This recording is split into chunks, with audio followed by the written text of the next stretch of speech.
ایک درمیانہ راستہ اختیار کیا جا رہا ہے کہ افتخار چلوانی صاحب، اور افتخار چلوانی صاحب جن کو ایڈمنسٹریٹر بنایا جا رہا ہے وہ پہلے کمشنر تھے، ان کے بارے میں چلتے چلتے ایک چھوٹی سی بات سن لیں کہ پچھلے سال ایک صاحب ان کے پاس گئے، ایشین ڈیولپمنٹ کا ایک نیشنل ڈیزاسٹر کا بینک فنڈ ہے اس کی طرف سے، انہوں نے کہا چلوانی صاحب آپ ایسا کریں کہ 80-90 کروڑ روپے لے لیں اور کراچی کے لیے آپ کچھ چیزیں لے لیں، سنورکل لے لیں اور اس طرح کی چیزیں لے لیں جو کراچی کے ڈیزاسٹر مینیج کیا جا سکے۔ تو شلوانی صاحب نے کیا جواب دیا؟ انہوں نے کہا یہ پروکیور بھی ایشین ڈیولپمنٹ بینک ہی کرے، کیونکہ اگر ہم نے کیا تو پھر ہمارے پیچھے تو نیب پڑ جائے گا۔ صحیح ہو گیا۔ تو اب جو شخص جو ہے کراچی کے لیے 80-90 کروڑ روپیہ ٹرن ڈاؤن کر رہا ہے نیب کے خطرے سے، اب آپ اس کو ایڈمنسٹریٹر بنا لیں، چلے ٹھیک ہے بنا لیں، یہ بھی کر کے دیکھ لیں۔ کل تک لگ رہا تھا کہ اب سب اچھا ہو جائے گا، کراچی کے حالات ٹھیک ہو جائیں گے، وفاق اور سندھ ایک پیش پر، لیکن اچانک سے ابھی اختلافات جو سامنے آ گئے، اب تو پیسوں کی جنگ شروع ہو گئی۔ دیکھیے 2-3 باتیں ہیں۔ سب سے پہلے تو یہ کہ یہ جو سچ بولیں اسد عمر صاحب نے کہا، میرا خیال ہے کہ یہ سٹینڈرڈ تھوڑا زیادہ ہائی ہے بلاول بھٹو زدائی صاحب کے لیے، تھوڑا کم کریں اس کو، تاکہ کوئی ایسی سٹینڈرڈ رکھیں جو وہ میٹ کر سکیں۔ آپ نے سوال پوچھا کہ کون کتنا لگا رہا ہے، میرے خیال میں یہ سوال تو پاکستان کے اندر تقریباً ہمیشہ یہ آنسر کر سکتے ہیں کہ کون کتنا لگا رہا ہے۔ جو سوال ہم پاکستان میں اور خاص طور پہ کراچی میں اب تک آنسر نہیں کر سکے وہ یہ ہے کہ کون کتنا کھا رہا ہے۔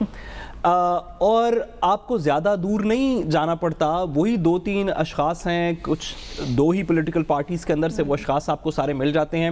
حبیب صاحب نے ابھی ایک ایگزامپل بتائی، آپ کو پتہ ہے کہ کراچی کے ایک بہت بڑے منسٹر، یہ ہم ٹرانسپورٹیشن کی بات کریں، کراچی کے ایک بہت بڑے منسٹر جو کہ شارٹ لسٹ پہ تھے وزیر اعلیٰ بننے کے لیے اب سے کچھ عرصہ پہلے تک، وہ ان کو چائنیز نے اب 4-5 سال پہلے چائنا نے کچھ بسیں دیں اور کہا کہ جی یہ بسیں ہیں، آپ یہ ایئر کنڈیشن بسیں ہوں گی، کراچی کا ٹرانسپورٹ کا بڑا مسئلہ ہے، آپ ان بسوں کو فری ہم سے لیں اور چلائیں۔ انہوں نے وہ بسیں پورٹ سے نکلنے نہیں دیں، وہ بسیں 5 سال، وہ 100 کے قریب بسیں 5 سال پورٹ پہ کھڑی رہیں، 6 سال زنگ لگ گیا، خراب ہو گئیں، نکلنے اس لیے نہیں دیں کیونکہ جو کراچی کا ٹرانسپورٹ مافیا ہے اس کے وہ بینیفیشری ہیں، اور اگر یہ نئی بسیں آ جائیں گی تو ٹرانسپورٹ مافیا کیسے چلے گا؟ تو میں نے جس طرح کل عرض کی تھی، میں آج پھر سے کہہ دیتا ہوں کہ اس سے کوئی فرق نہیں پڑتا کہ آپ اس کنویں میں 1100 ارب روپیہ ڈالیں، 500 ارب روپیہ ڈالیں، 1000 ارب روپیہ ڈال دیں، سارے پورا ورلڈ بینک ڈال دیں کراچی کے کنویں کے اندر، جب تک اس کنویں کے اندر سے دیگر چیزیں نہیں نکلیں گی وہ چیز بھی ناپاک ہو جائے گی۔ میں ایک ذرا قانونی طور پہ بھی تھوڑی سی بات کرتا چلوں کہ سندھ حکومت کا 18ویں ترمیم کا دفاع یہ ہے کہ صوبہ اپنے فیصلے خود کرے گا، صوبہ اپنا فیصلے خود کرے گا، اپنا لوکل گورنمنٹ کا سسٹم بنائے گا، صوبہ اپنا فیصلے خود کرے گا۔ این ایف سی کا ایوارڈ ویسے جاتے ہیں کہ صوبے اپنے فیصلے خود کریں گے، صوبے اپنے ترقیاتی کام خود کریں گے، صوبے اپنی پالیسی خود بنائیں گے۔ کراچی کے پچھلے 2 مہینے 3 مہینے، ویسے تو پچھلا 10 سال، لیکن پچھلے 2-3 مہینے کے اندر اگر ایک چیز پوری طرح تقریباً چکنا چور ہو چکی ہے تو وہ 18ویں ترمیم کی میتھ ہے۔ یہ بات کرنی، اگر واقعی صوبہ یہ سارے کام کر سکتا تھا تو یہ 800 ارب روپیہ یہ وزیر اعظم کا انتظار کیوں کیا؟ جس دن بارشیں پڑ گئی تھیں، اگر واقعی سندھ حکومت کے پاس 800 ارب روپیہ ہے کراچی کے اوپر لگانے کے لیے تو اس دن کیوں نہیں اناؤنس کر دیا؟ اس سے پہلے کیوں نہیں کر دیا؟ آپ کو پتہ نہیں تھا کہ بارشیں آ رہی ہیں؟ سندھ حکومت نے پہلے آپ نے، حبیب صاحب آپ کو پتا تھا کہ بارشیں آ رہی ہیں؟ جو اب واٹر ایکسکیویٹرز لگائے ہوئے ہیں، جو اب کام ہو رہا ہے، یہ اس سے پہلے کیوں نہیں کر لیا؟ دیکھیں میں پھر سے بصد احترام کروں کہ قوم کو بیوقوف بنانا ہم کچھ پولیٹیکل پارٹیز کو چاہیے کہ بند کریں۔ ہم نے یہ پرفارمنسز دیکھ لی ہیں جس وجہ سے افواج پاکستان، اور حبیب صاحب نے بھی کہا کہ افواج پاکستان کے بیٹھنے کی وجہ سے انہیں امید ہے کہ کچھ کام ہو جائے گا، تو اگر افواج پاکستان کے بیٹھنے کی وجہ سے کام ہونا ہے تو حبیب صاحب پھر باقی چیزیں ریپ اپ کریں یار، جو کام کر سکتا ہے اس کو دے دیں۔ ایک ماحول بھی چاہیے ہوتا ہے، بہرحال ظاہر ایک ماحول تو چاہیے ہوتا ہے کام کرنے کے لیے۔ بہرحال ایک ماحول اے پی سی کی صورت میں بھی بن رہا ہے۔ 20 ستمبر کو اپوزیشن کی اے پی سی ہونے جا رہی ہے، جو اس میں حکومت کو کس طرح سے ٹف ٹائم دینا ہے، کیا ایجنڈا ہوگا اے پی سی کا، اس پر بات کریں گے۔ حبیب صاحب کیا یہ جو کراچی کی سچویشن ہے اسے ہم اے پی سی بھی لنک کر سکتے ہیں؟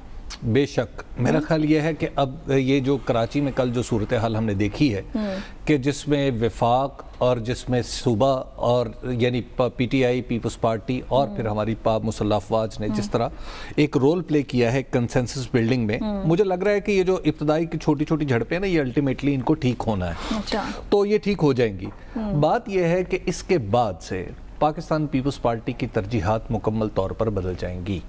اس کی وجہ میں بار بار یہ عرض کرتا ہوں کہ پاکستان کے اندر اس وقت 2 بڑی پارٹیوں کے سٹیکس ہیں۔ ایک ہے پاکستان تحریک انصاف جو ظاہر ہے سب سے بڑی سٹیک ہولڈر ہے، اور دوسری ہے پاکستان پیپلز پارٹی جس کے پاس ایک صوبے کی حکومت ہے، اور پاکستان مسلم لیگ نون جو ہے وہ صرف مستقبل کے بارے میں سوچ رہی ہے، وہ خواب تو دکھا سکتی ہے، نقد کوئی ڈیلیور نہیں کر سکتی۔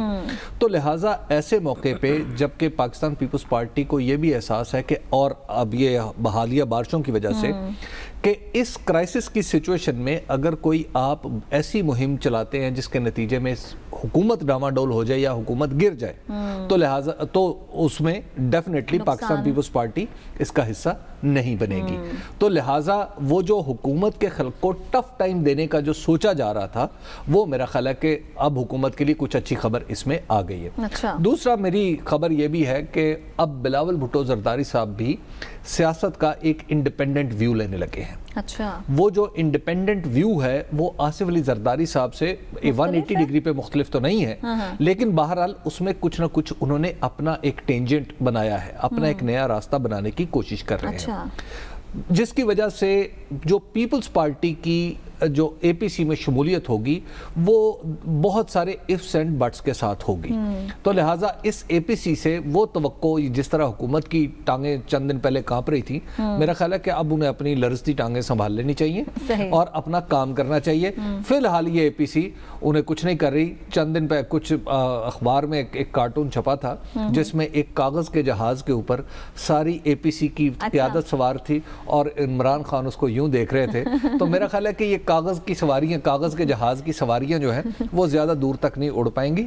عمران خان صاحب کے لیے فی الحال ستہ خیرہ رہے۔ عمران خان کے لیے ستہ خیرہ ہیں، حبیب صاحب کو ایسا لگتا ہے اپوزیشن کے اے پی سی کے لیے، اپوزیشن کے لیے ڈویبل کیا ہو سکتا ہے؟ سڑکوں پر آئیں گے، کوئی تحریک چلائیں گے، جیسا کہ شیخ رشید کہہ رہے ہیں کہ جلد سے جلوس کریں گے اور بس آیا گیا ہو کس منہ سے چلائیں گے؟ مجھے یہ بتائیں کہ پیپلز پارٹی کیا لے کے سندھ کی عوام کے پاس جائے گی، کیا کہے گی جا کے کہ ایکچولی جی ہم یہ حکومت وفاقی گرانا چاہتے ہیں کیونکہ اگر ہماری حکومت بن جائے تو ہم دودھ کی نہریں بچھا دیں گے یہاں پہ۔ پچھلے 10 سال میں لوگوں نے نہیں دیکھا، لوگ بیوقوف ہیں۔ بھائی بلاول بھٹو زرداری صاحب کی، حبیب صاحب نے کہا کہ ترجیحات سیاسی پیپلز پارٹی کی ترجیحات بدل جائیں گے۔ بلاول بھٹو زرداری صاحب ایک اپنا الیگزینڈر دی گریٹ کی طرح ایک کورس چارٹ کریں گے، تو ایسا کچھ نہیں ہوگا۔ یہ ہم پہلے بھی یہ بازو ہمارے آزمائے ہوئے ہیں۔ بلاول بھٹو زرداری صاحب 2013 کے الیکشن میں پہلی دفعہ لانچ ہوئے، پھر 2014 کی جب عمران خان صاحب تحریک چلا رہے تھے نواز شریف صاحب کے خلاف تو بلاول بھٹو زرداری صاحب پھر سے لانچ ہوئے، پھر وہ سپرمین کی شرٹ پہن کے سندھ کے اندر پھر سے بلاول صاحب لانچ ہوئے، پھر 2018 کے الیکشن میں بلاول صاحب پھر سے لانچ ہوئے۔ تو چلیں ایک دفعہ پھر سے لانچ کر لیتے ہیں ان کو ان بارشوں کے بعد، لیکن میں پھر سے گزارش کروں کہ اس طرح کی امیدیں نہ لگانی چاہیے، نہ لوگوں کو دینی چاہیے۔ میں سندھ کی عوام اس وقت، ہم نے تھر کے بچوں کو بھوک سے مرتے دیکھا، ہم نے لوگوں کو ریبیز کی دوائیوں سے مرتے دیکھا، ہم نے دیکھا کہ لاڑکانہ کے اندر ایک ورکنگ ڈسپینسری نہیں ہے، ہم نے دیکھا کہ کراچی کے اندر لوگ ڈوب رہے ہیں، سیلاب آ رہا ہے، لوگوں کی جھگیاں جو ہیں وہ پانی سے کے نیچے آ چکی ہیں۔ ان کے مسئلے سالو کون کرے گا؟ وہ شخص جس نے آج تک ایک رات اے سی کے کمرے کے بغیر زندگی میں گزاری نہیں، وہ شخص جس نے کہ کبھی ٹھیلے سے ٹماٹر کی قیمت نہیں پوچھی، وہ شخص جس کی گاڑی کبھی ٹریفک کے اندر آج تک اس کی زندگی پوری میں پھنسی نہیں۔ حبیب صاحب کوئی خدا کا خوف کرنا چاہیے۔ ایک فکرہ کہنا چاہوں گا، میں نے بلاول بھٹو زرداری کو پسینے میں اس طرح ڈوبا ہوا دیکھا ہے کہ سر سے لے کے سر کے بالوں سے بھی پسینہ ٹپک رہا ہے، اور انہوں نے جو قمیض پہنی ہوئی ہے اس کے ہر طرف پسینہ نظر آ رہا ہے۔ ایسا نہیں ہے، بڑی عظمت ہے یہ، ایسا نہیں، میں نے بہت دفعہ دیکھا ہے، بڑی ایک سیکنڈ دیکھیے بہت دفعہ، بڑی عظمت ہے یہ کہ ان کو پسینہ آتا ہے۔ اتنا بڑا کمال، اتنا بڑا کمال حبیب صاحب کے پسینہ آتا ہے بلاول بھٹو زرداری صاحب۔ ایسا نہ کریں، آپ اتنے بڑے ایک پولیٹیکل لیڈر ہیں اور محترم لیڈر ہیں، دیکھیے ایسا نہیں ہے۔ پھر تو آپ قائد اعظم کے لباس پہ بھی اعتراض کریں۔ قائد اعظم محمد علی جناح نے عوام کے ساتھ چلے، آپ ایسا نہیں، وہ بھی عوام کے ساتھ ہی، ہر سیاستدان کا قائد اعظم محمد علی جناح اور بلاول بھٹو زرداری صاحب ایسا نہیں ہے۔ آپ میں کوئی پیرلل ڈرا نہیں کر رہا، لیکن ہر سیاستدان کا دعویٰ یہ ہے کہ وہ عوام کے ساتھ ہوتا ہے، اور ہمیں اس دعوے کا ایک ہی ٹیسٹ ہے، وہ ہے الیکشن۔ تو وہ سندھ سے الیکشن جیتی ہے ان کی پارٹی، اور پاکستان تحریک انصاف ہاری ہے، لہٰذا وہ سب سے بڑی پارٹی ہے وہاں کی۔ بہرحال سیاستدان کتنا عوام کے ساتھ ہیں، عوام کو الیکشن کے دنوں میں اس بات کا احساس ہو جاتا ہے، پھر جب الیکشن کے بعد ٹائم گزرتا ہے تو بہت اچھے سے احساس ہو جاتا ہے۔ پروگرام میں بریک کا وقت ہوا ہے، بریک سے جب واپس آئیں گے تو بھنگ کی کاشت کی بات کریں گے، ہمارے ساتھ رہیے گا۔